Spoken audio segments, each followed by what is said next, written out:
Well, hello, good evening, everyone. I want to call the meeting to order for the Oxnard Finance and Governance Committee for January 28th, 2025. Madam Clerk, may we have the roll call and posting of the agenda followed by the Pledge of Allegiance and a moment of silence. Just learned that one of our longtime serving police officers in our department, Gino Rodriguez, passed, and so we'll take a moment of silence for him following the Pledge of Allegiance. Chair MacArthur. Here. Committee Member Rodriguez. Present. Committee Member Starr. Here. The agenda for this meeting was posted in the kiosk at City Hall, the Oxnard Public Library, City Administrative Offices, and on the city's website on Thursday, January 21st, 2025. Thank you. We'll stand now for the Pledge of Allegiance, and then we'll do a moment of silence for Gino Rodriguez. You want to lead us off, David? Sure. Okay. Put your right hand over your heart. Ready? Begin. I pledge allegiance to the flag of the United States of America and to the republic for which it stands, one nation, under God, indivisible, with liberty and justice for all.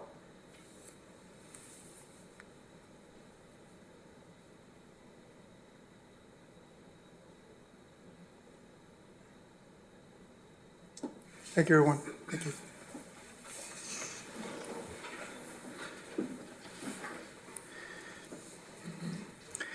The next item in the agenda is for public comments for items not listed on the agenda. At this time, a person may address the legislative body only on matters not appearing on the agenda within the subject matter jurisdiction of the legislative body. Speaker requests shall be submitted as set forth on the first page of this agenda. Speakers are limited to 3 minutes. After 30 minutes, if all speakers have not had the opportunity to speak, the remaining speakers will be given an opportunity to speak prior to the adjournment of this meeting. The legislative body cannot enter into a detailed discussion or take action on any items presented during public comment at this time. Such items may be only referred to the city manager for administrative action or scheduled on a subsequent agenda for discussion. Persons wishing to speak on public hearing items should do so at this time of the hearing. Madam Clerk, do we have any speakers? Mayor, it appears we have one speaker. So caller ending in 4018, please press *6 to unmute and then introduce yourself if you'd like, and you have 3 minutes starting now.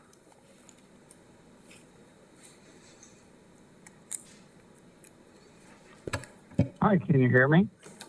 Yes. Oh, good evening. Good evening, Chair and committee members, staff, and the public. My name is Doug Portello, and I'd like to suggest an agenda item, and I don't know whether that could be presented in the Finance Committee. It may be such that it needs to go to a closed session. But I think it's of the utmost importance for the city of Oxnard that we restore our Oxnard City Treasurer's Department. The very sordid saga of the unelecting of our city treasurer began in August of 2018.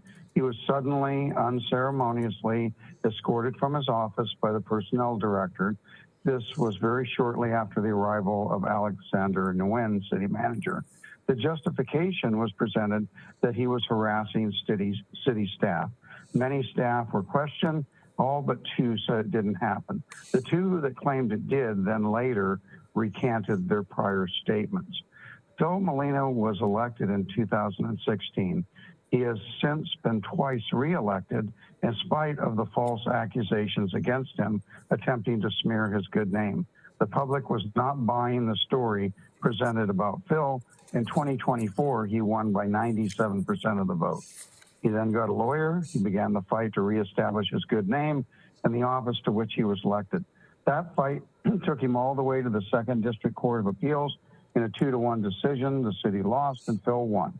His salary and position was restored by the rule of the court. Or is it? The city continues to not restore the office of treasurer as it was before, quote, unelecting him. The legal battle continues. The city has left open the possibility of appealing to the California Supreme Court. The very person that initiated the action to remove Phil assumed the lead role in handling the statutory duties of that elected office, the city manager, Alex Nguyen. The assistant city treasurer was put under his authority. In the appellate court's decision, it was stated, quote, The city may not, through legerdemain, unelect the office of city treasurer and defeat the choice of the voters. It is time for the will of the voters to be respected and upheld. Oxnard needs to finally put this dark chapter in our history behind us and do the right thing. The very voters that put each of our city council on the dais are watching and waiting for the council to do the right thing. The vote is our most precious pillar of democracy. Blood has been spilled to protect and preserve the guaranteed right under the Constitution. Give Phil Molina the resources and staff to do the job he was elected to do. So I just urge this committee to consider what path or how it might proceed, whether under this committee or in closed session. I'm not sure how that might work. Thank you, Mr. but Portillo. I think Phil we're needs out to of get time. back to Yeah, thank you, Mr. Portillo, for calling in. We are out of time, but thank you for your comments. If there are no further comments, is that, no further comments? No further Chair? comments. Okay. Then the next item on the agenda is the consent agenda. The only item is the approval of the minutes of the December 10th, 2024 Finance and Governance Committee meeting. Do any members have any questions or comments on that? I watched the meeting. I thought it was well-written. I think that we should approve it. So I'll second that motion. Okay. Madam Clerk, can we just take a vote? Committee Member Starr, Yes. Committee Member Rodriguez, Aye. Chair MacArthur. Yes. The motion carries 3-0.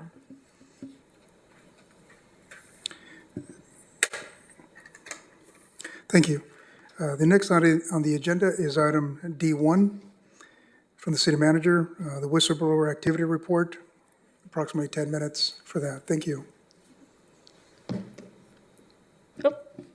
Hi, my name is Annie Jensen. I'm a project manager with the City Manager's Office. I do a lot of the day-to-day management of the whistleblower program under Eric Sonstegard, and I'm happy to answer any questions you have on the report or the program as a whole.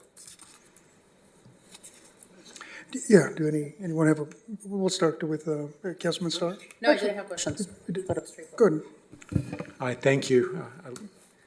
Just out of curiosity, how much does this program cost us each year right now, do you think, roughly? Ooh, I'll have to check on our contract. I'm afraid I don't have that number on me. Okay, that's fine. I'll just put that as a... We have two vendors. We have our internal auditor, Vasquez, and then we also have our Clearview system. Okay, So I'm happy to check, and I will get that number to you right away. appreciate that. So I guess from what I'm seeing, and you can correct me if I'm wrong, there's really 4 categories that an issue can be under. You can have something that's either, it's a fiscal item that's a city-related item. We can have a fiscal item which is a non-city item. We can have a non-fiscal item which is a city item, and a non-fiscal item which is a non-city item. My understanding is that only the fiscal items that are city relevant are what gets addressed by somebody in this organization. Is that a fair way to say that? So when reports come in, the first step is that the internal auditor deems it for merit and relevance. And then if it has merit and relevance, they tackle it first. And if they deem it not to, then the city deals with it, whatever it is. And we do get reports that are non-fiscal related, non-city related, both. We still address them as it's still someone from the public looking for an answer. So sometimes I refer them to an outside agency and I message the whistleblower and let them know what's been done. Other times we'll coordinate a response with departments and then communicate with the whistleblower as well. So every report gets handled, even if it's not fiscal related or city related. Okay, that's good. And to whom would a complaint go to if it's about a department head? So if it's a department head, if it's anyone other than the city manager, city attorney, it goes to the whistleblower hotline, which is city manager's office, city attorney's office. If it's one of those two, city manager or city attorney, there are internal controls in place so that it goes to the other one. So as an employee of the city manager's office, I don't see city manager reports. Mm-hmm. City attorney will not get city attorney reports. They would come to the city manager's office. Okay.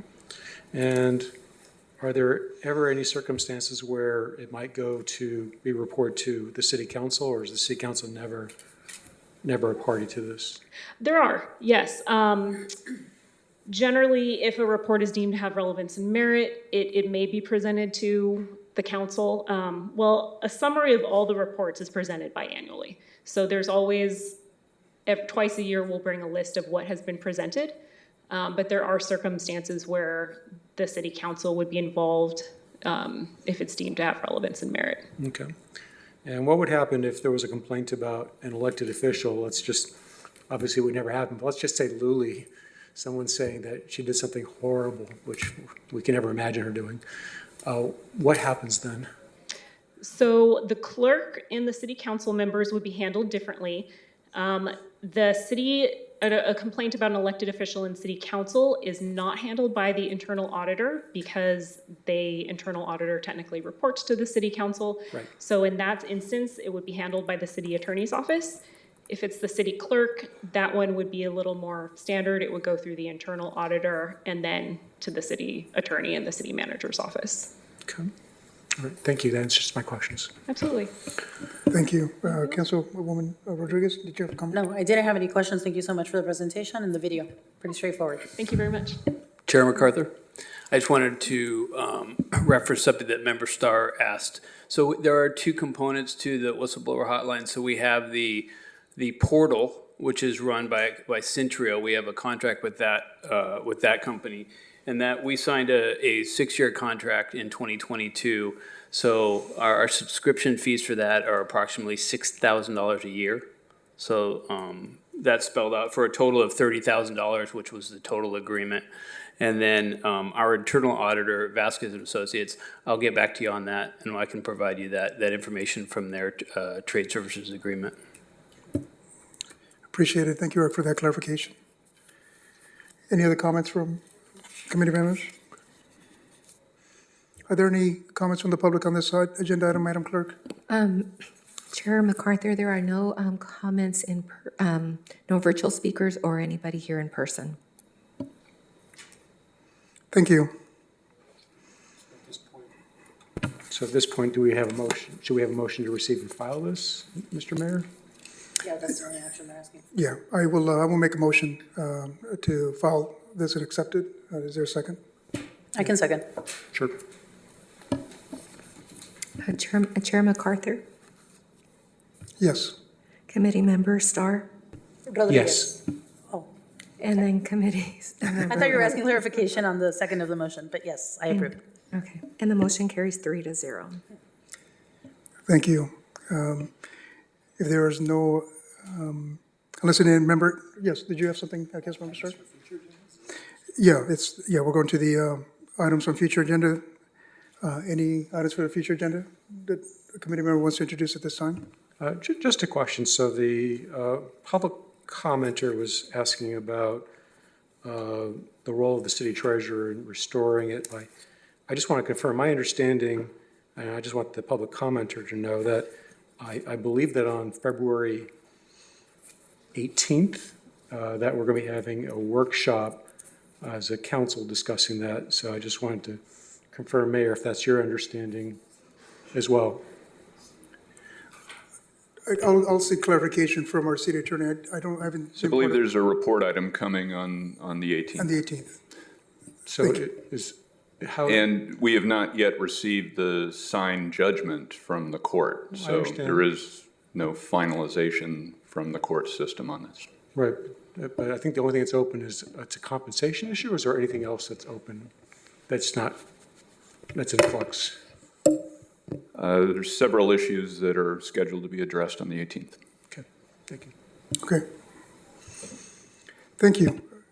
If there are no further business on the agenda and without objection, I'm going to move that we adjourn the meeting.